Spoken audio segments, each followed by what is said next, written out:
20 साल का रिकॉर्ड मांगने की कोशिश की जा रही है। हम बिल्कुल जो सियासतदान है वो तैयार है इसका। हमने 25 साल का रिकॉर्ड दिया हुआ है, मैंने 35 साल का रिकॉर्ड दिया। लेकिन गुजारिश ये है कि ये जो कानून में तरमीम है इसका इतलाक हर उस पाकिस्तानी पे हो जो हुकूमत पाकिस्तान से तनख्वाह लेता है, चाहे वो पार्लियामेंट में हो, हुकूमत का मुलाजिम हो, फौज में हो, जज हो, जो भी शख्स हुकूमत पाकिस्तान से तनख्वाह लेता है, इस कानून का इतलाक उस पर होना चाहिए। फिर आपको पता चलेगा ये किस किस्म के कानून बनाने की कोशिश हो रही है। ये सिर्फ सियासतदानों पे इतलाक करके, और वो सिर्फ सियासतदानों पे नहीं है, जिस शख्स को सियासतदान के करीब समझा जाएगा, आज नहीं आज से 20 साल पहले तक, उस पर भी इस कानून का इतलाक होगा। ये काले कानून, ये अंधे कानून जो इंतकाम की हवस में बनाए जाते हैं, इसका आम तौर पे इतलाक बनाने वालों पर ही होता है और बाद में पछताते हैं। तो हम इन चीज़ों का मुकाबला कर लेंगे, लेकिन बात यह है कि क्या मुल्क मुतहम्मल हो सकेगा या नहीं हो सकेगा। आज अदालत में पाकिस्तान की एक गैस कंपनी का चीफ इंजीनियर पेश हुआ, जिसकी 31 साल की सर्विस थी, गवाह के तौर पे पेश हुआ। इस आदमी को अलिफ बे नहीं पता थी, गैस की अलिफ बे नहीं आती थी, 31 साल का मुलाजम है। ऐसे लोगों को नैब काबू करके और अदालतों में विटनेस के तौर पे पेश करता है।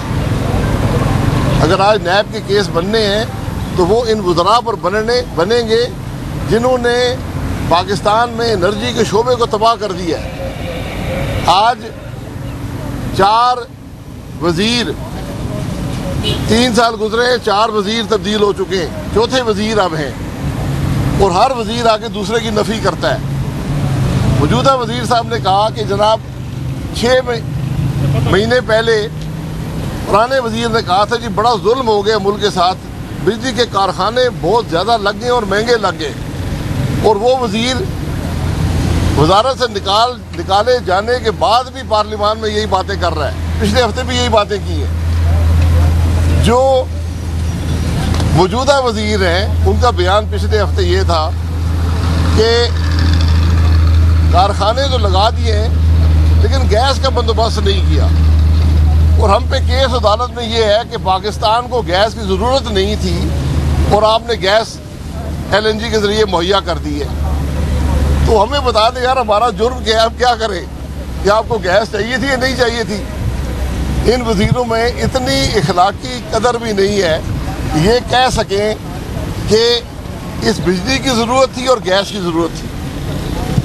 मैं आपको पूरे दावे से कहता हूँ इस वक्त पाकिस्तान को 21-22 हज़ार मेगावाट बिजली बना रहा होगा, इसमें से 60% बिजली नवाज शरीफ की लगाई हुई है, इसमें से 40% बिजली LNG पे चल रही है, और हम अदालतों में बैठे हैं। हमें कोई फिक्र नहीं है उन अदालतों की, लेकिन हमें फिक्र इन वज़ीरों की है जिनको ना अपना काम आता है, जिन्होंने मुल्क को डुबो दिया है और अरब हार डॉलर का नुकसान मुल्क का कर दिया है। मेरा ओपन चैलेंज है, ये वज़ीर पेट्रोलियम बताएं कि आपको $4 की LNG के ठेके मिल रहे थे या नहीं मिल रहे थे 3 साल के, आपने नहीं लिए।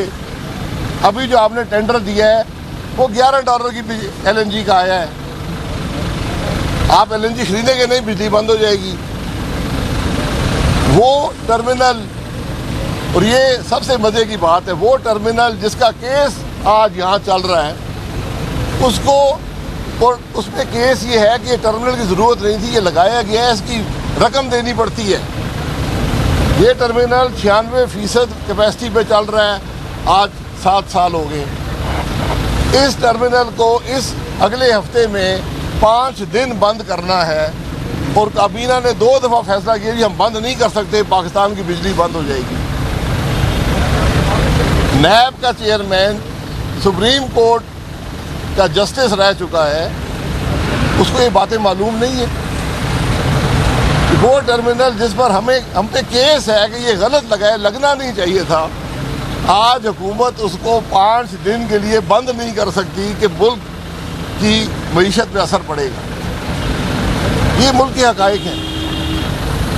ये लोग जो चीफ जस्टिस रहकर आज ये केस बनाते हैं, इनसे कल कोई पूछने वाला नहीं होगा, इनको जवाब नहीं देना होगा। इनको कोई शर्म नहीं है, कोई हया इन लोगों में नहीं है। ये मुल्क को तबाह कर रहे हैं। हमें इन केसों की फिक्र नहीं है। केस हमने पहले भी भुगते हैं, ये भी भुगत लेंगे, लेकिन हक की बात करना हम पे लाजिम है।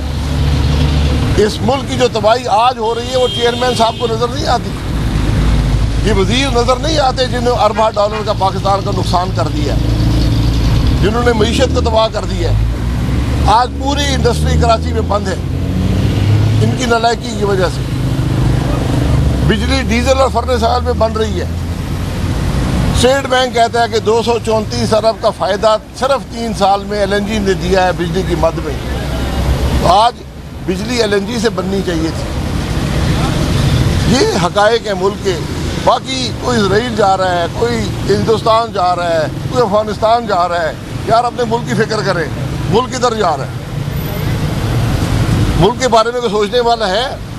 आज हमें फिक्र अफगानिस्तान की है, हमें फिक्र इजराइल की है, हमें फिक्र हिंदुस्तान के आइन की है कि वो पता नहीं 370 होगा या 35 ही होगा। मुल्क के बारे में सोचा है किसी ने? हमारे मुल्क का आइन क्या कहता है वो पढ़ा है कभी किसी ने? जनाब भाई साहब ये बता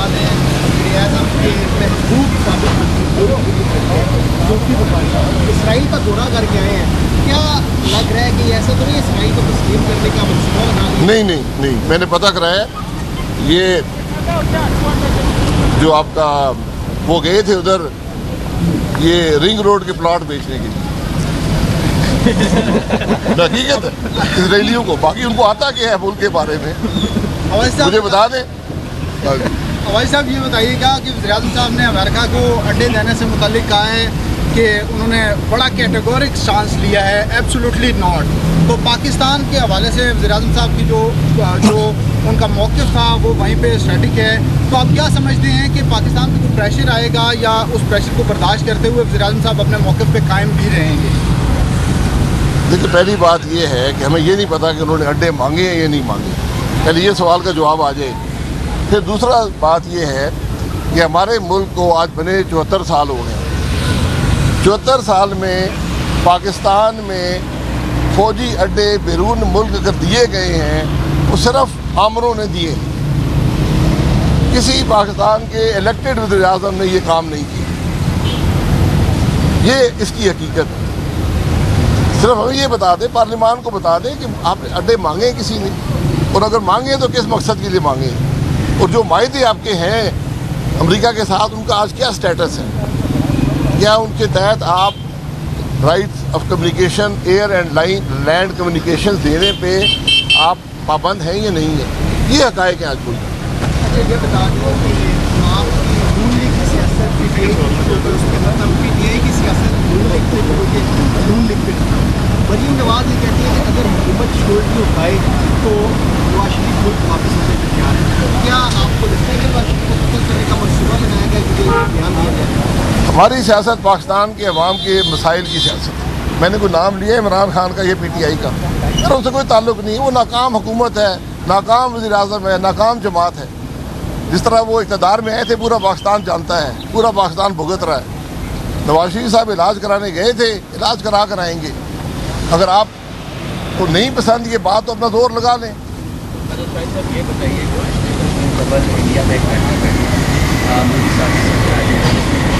के ऊपर बात की जिसमें कश्मीरी 14 तो आप लोग इसको किस तरह से देखते हैं कि मौजूदा हुकूमत जो है 5 अगस्त 2019 के बाद बहुत कोशिश कर रही है कश्मीर की हालत को सुधारने की। तो क्या समझते हैं कि इस पैकेज के बाद जो तब्दीली आएगी? शायद शाह महमूद कुरैशी साहब तो ये कहते हैं कि जो हुर्रियत रहनुमा वहाँ पर मौजूद थे वो कल को मोदी के जो दोस्त हैं उनके साथ बैठा। बात यह है कि ये कॉन्फ्रेंस पाकिस्तान में होनी चाहिए थी। अगर हम कश्मीर से सिंसियर हैं और कश्मीर कॉज जो है वो सिक्योरिटी काउंसिल रेजोल्यूशन के मुताबिक हल होना है, क्योंकि हमने सिक्योरिटी काउंसिल रेजोल्यूशन का जिक्र करना ही छोड़ दिया। हम वो लोग हैं जो कहते रहे कि 370 की कोई बात नहीं है, बात तो 35A की है। ये वज़ीर-ए-आज़म ने भी कहा है, वज़ीर ख़ारजा ने भी कहा है। तो अब हमें तो ये लगता है कि कश्मीरी कह रहे हैं कि यार हम कोई अपने हालात खुद ही बेहतर करें, हमें तो कोई सपोर्ट कहीं से है नहीं। ये बड़ी एक अजीब सी खिचड़ी है कि आज पाकिस्तान का मौक़िफ़ कश्मीर पर है क्या, पार्लियामान में आकर बता दें। एक तकरीर में कुछ कहते हैं, दूसरी तकरीर में कुछ कहते हैं, वज़ीर-ए-आज़म कुछ कहता है, वज़ीर ख़ारजा कुछ कहता है। ये गो मोगो की कैफियत कश्मीर के मामले में तो नहीं होनी चाहिए थी। चले बाकी आपसे अगर मुल्क नहीं चल रहा तो उसमें कोई बात नहीं है, नलायकी की कोई हद नहीं होती, लेकिन अगर कश्मीर के मामले पर भी आप क्लियर नहीं है तो फिर आप क्या करेंगे? एक आखिरी सवाल है कि अपोजिशन ने बड़ी कोशिश की कि हुकूमत को घर भेजा जाए, लेकिन अभी तक हुकूमत अपनी जगह कायम है। आप क्या समझते हैं, अब हुकूमत 5 साल पूरे करके ही घर जाएगी? और सर एक हुकूमत गिरी हुई है, इसका हर लम्हा मुल्क पे भारी है। जिस रास्ते से आए थे उसी रास्ते से ही जाएंगे, क्योंकि जिस मुल्क में मुल्क आइन के मुताबिक ना चलता हो वहाँ पर आइन के मुताबिक हुकूमतें हटाना ज़रा मुश्किल काम होता है। सर हुकूमत के मुख्तलिफ वज़रा जो है वो अगले 5 साल का भी दावा कर रहे हैं कि अगले 5 साल भी हमारी हुकूमत है। फवाद चौधरी साहब और दीगर वज़रा जो हैं वो कह रहे हैं ये तो जैसे कैसे गुजर गया, अगले 5 साल भी हम ही होंगे। जी, अगर पाकिस्तान के अवाम को मौका ना दिया गया, 2018 वाला इलेक्शन हुआ, फिर पाकिस्तान उसमें मुतअम्मल हो सकता है। अगर आपने इलेक्शन चोरी करने हैं तो फिर पाकिस्तान को खतरात है। मैं समझता हूँ आज सबसे बड़ा खतरा पाकिस्तान को ना अफगानिस्तान की तरफ से है, ना इंडिया की तरफ से है, ना इजराइल से है, वो अंदर से है कि अगर हमारा मुल्क आइन के मुताबिक नहीं चलेगा, यहाँ पर इलेक्शन चोरी होंगे तो आपको खतरा है। बहुत शुक्रिया।